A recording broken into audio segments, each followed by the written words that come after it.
Alright, on to the second video on the dart brakes, and that's the rear ones. Now, the rear ones are a little different than the Subaru. They have a ratcheting or a screw out caliper. So, the bolts are still 14 millimeter, and you need a ratchet wrench or wrench to get this side off. So, since I'm just greasing the brake pads, I'm just taking one and pushing it up out of the way.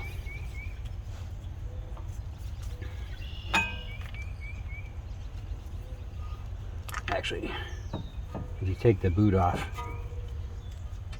you can slide it off. Just leave the pin in and slide it out of the way.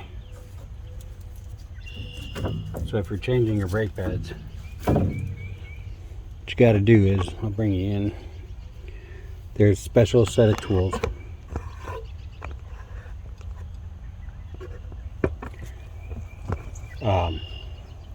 Or you can use a big pair of channel locks, but you've got to turn this in, and always make sure that those two slots are facing up and down in the caliper, because your brake pad has these little dots in it. So we're gonna set that out of the way. Now, the rear pads have these little springs on them. They spread it out, so make sure you keep them and reuse them. So you turn in, use the pliers, or you can go get the tool. I think you can rent it at AutoZone or Advanced or anywhere, and get your tool and turn in your caliper so you can let it slide over the new pads, because they're going to be thicker.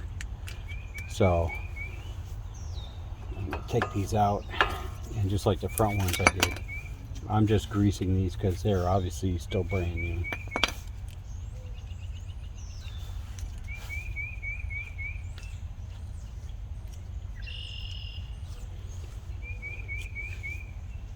So spread some grease around. And the back ones were giving her the most noise, mostly early in the mornings too, when it's like really, there's a lot of moisture in the air up here overnight. So this should, I'm hoping, solve the squeaking problem that she's having. And I suppose hindsight's 2020. If I had done this last year when I did the brakes, I wouldn't be doing it now.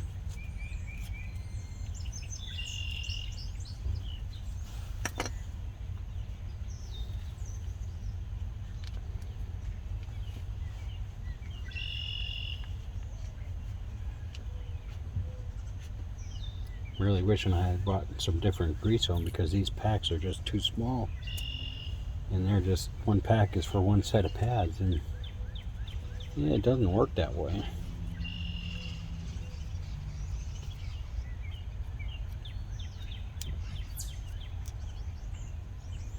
So sadly, I was changing these brakes before I was doing video, so there was no video of doing these front and rear brakes on the Dodge Dart to where I could show you squishing or turning in the rear calipers and that.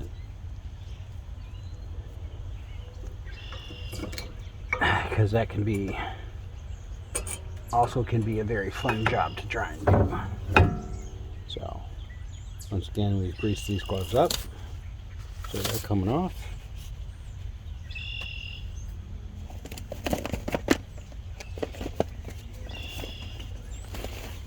Because I hate working with greasy gloves, it gets your tools all greasy and everything.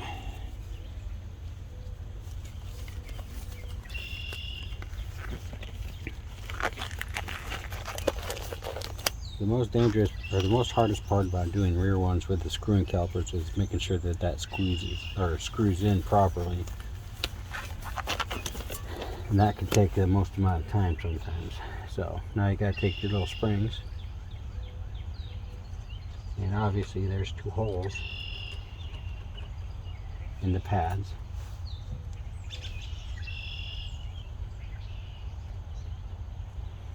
that those are call home. And then if you don't take it out like I did, and you actually take that slider pin out, you don't have to fight with it to get it back in, obviously.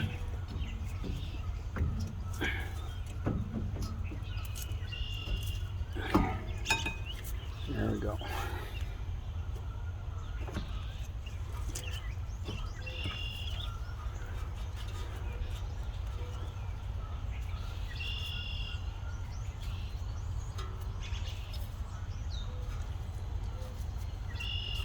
So now the pads are going to be stubborn and fall all over each other.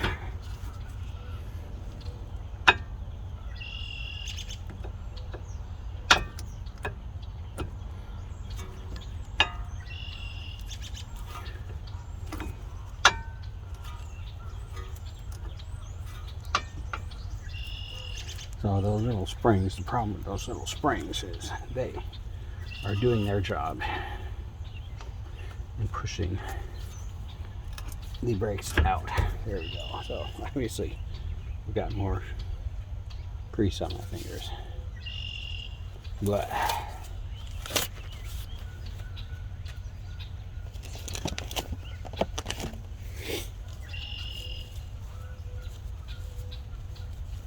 so now that we have the caliper back on and the pads freshly greased,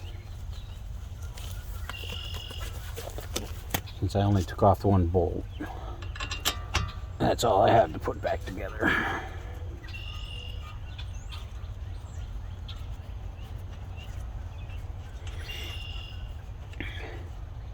Mostly because I don't have a ratchet wrench here for the top one. So I kind of cheated a little bit.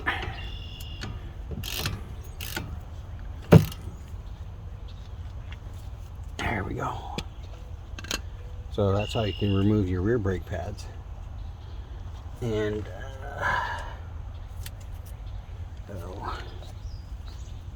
the caliper brackets are held on by the Allen key, and I don't remember what size it is. So you need a set of those to take off the rear caliper bracket.